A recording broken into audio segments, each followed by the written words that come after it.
72 and reported in the Journal of Discourses, Volume 15, pages 259 and 260. Elder B.H. Roberts cited Lord Kingsborough, Antiquities of Mexico, concerning crucifixion and atonement believed in by Mexicans, in his Outlines of Ecclesiastical History, page 72. He also refers to the writings of Veytia in New Witnesses for God, Volume 3, pages 5 and 6. Originally written in Spanish, this portion of Veytia's history, for the first time of which we are aware, is now translated into English.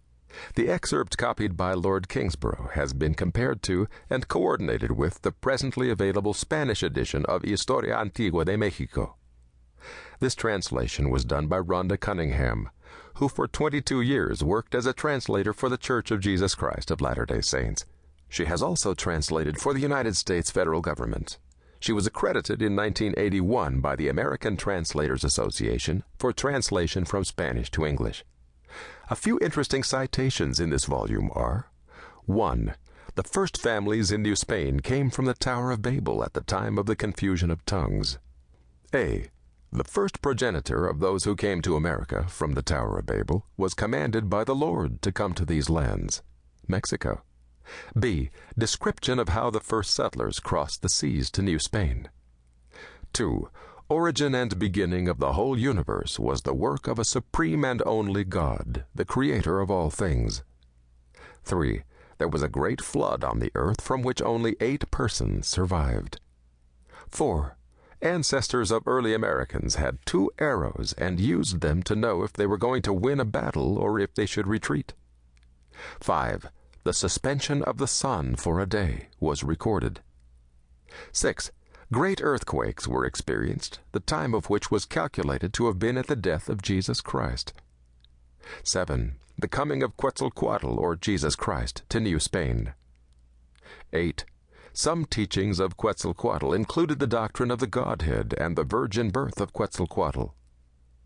9. Early Americans practiced baptism, which meant being born again. 10. Divine protection kept the land of America hidden from the Europeans. We note a familiar citation in the Book of Mormon, 1 Nephi, chapter 13, verse 39. And after it, the Book of Mormon, had come forth unto them, I beheld other books, which came forth by the power of the Lamb, from the Gentiles unto them, unto the convincing of the Gentiles and the remnant of the seed of my brethren, and also the Jews who were scattered upon all the face of the earth, that the records of the prophets and of the 12 apostles of the Lamb are true. May the listener find interest in this new translation of a book which parallels events in the Book of Mormon. Neither Mariano Veytia, the author of Historia Antigua de Mexico, nor Joseph Smith, the translator of the Book of Mormon, living in different centuries, was aware of the other as to the source, writing, historical background, or final publication of their books. The Book of Mormon was published in 1830.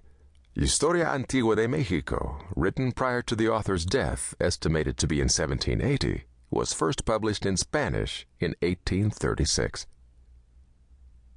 History of the origin of the peoples who inhabited North America called the New Spain, with information of the first people who established the monarchy of the Toltec nation that flourished in it, and information going back to the creation of the world.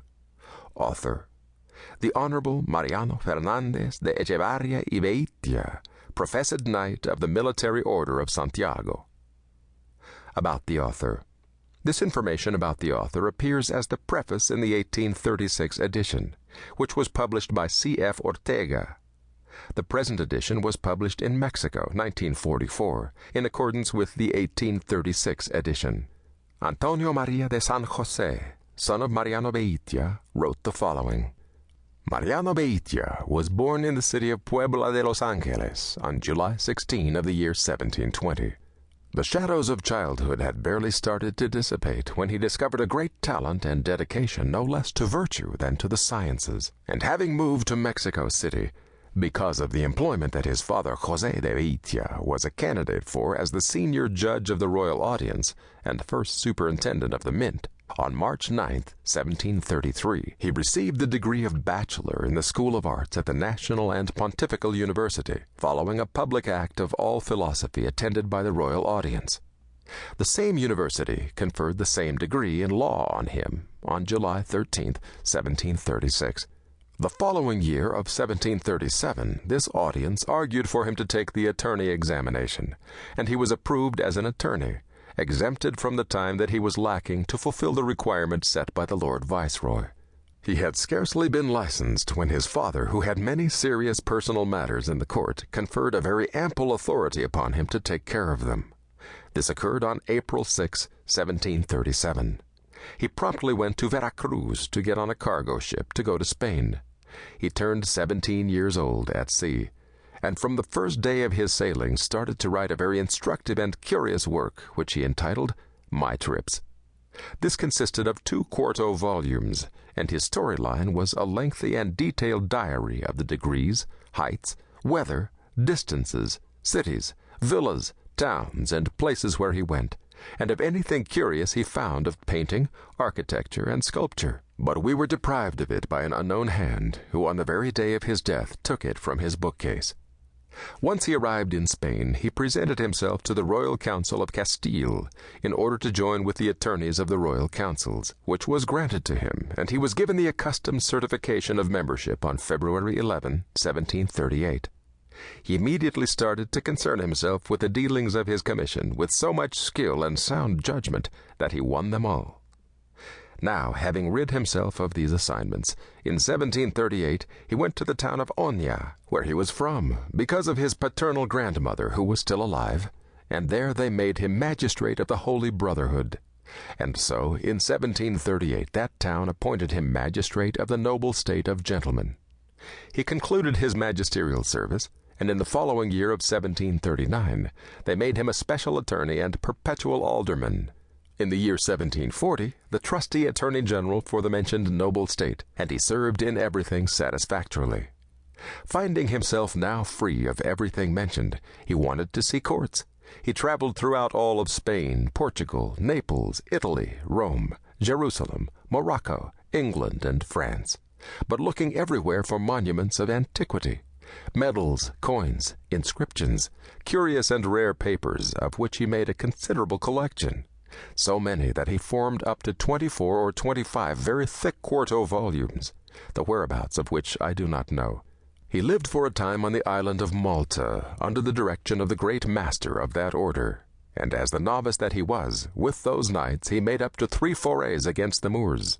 But determined to marry, he left the cross of St. John and took up the one of St. James. He conferred and consulted with the wise people of the nations on his questions about the antiquities, and until he was convinced, he wouldn't make a decision on either side, which is inferred from the massiveness with which he wrote his histories. Add to this the perfection with which he possessed the Latin, Portuguese, Italian, French, Mexican, and part of the English languages. In all this time that he was in the courts, he did not forget his country, and he came to it 3 times, always taking advantage on his return to the peninsula to travel through the provinces of Guadalajara, Guatemala, Oaxaca, and various other provinces of this New Spain. His father having died here, and his first wife in Madrid, he then came here to take care of the interests of his house. He established his residence in Puebla, where he remarried Josefa de Arostegui Sanchez de la Peña, and since that time he dedicated all the time left to him by the many concerns and consultations made to him to putting in order such a multitude of items and documents he had for the history that he was considering writing, with many more that he added by virtue of royal order that Sir King Carlos III, may he be in holy glory, had provided to him, knowing of the work he was doing, so that he would be provided with all the manuscripts and archives of the universities, colleges, town councils, and monasteries of this kingdom. The esteem and appreciation that the monarch showed toward this gentleman was so extreme that he frequently wrote to him with the familiarity of one friend to another. He would consult the monarchy on very serious and interesting points, resting his conscience on their resolutions. The king being satisfied with the talents, uprightness, good judgment, and virtue of the gentleman Veytia, and how well he would carry out whatever business was entrusted to him, he wanted to reward him as from his royal hand. He offered him the title of Castile, with the gown of Mexico, with whatever employment he wanted, and he always urged him to ask for favors, and as he would accept nothing from his royal will, he conferred upon him the most exquisite and rare titles and privileges that any house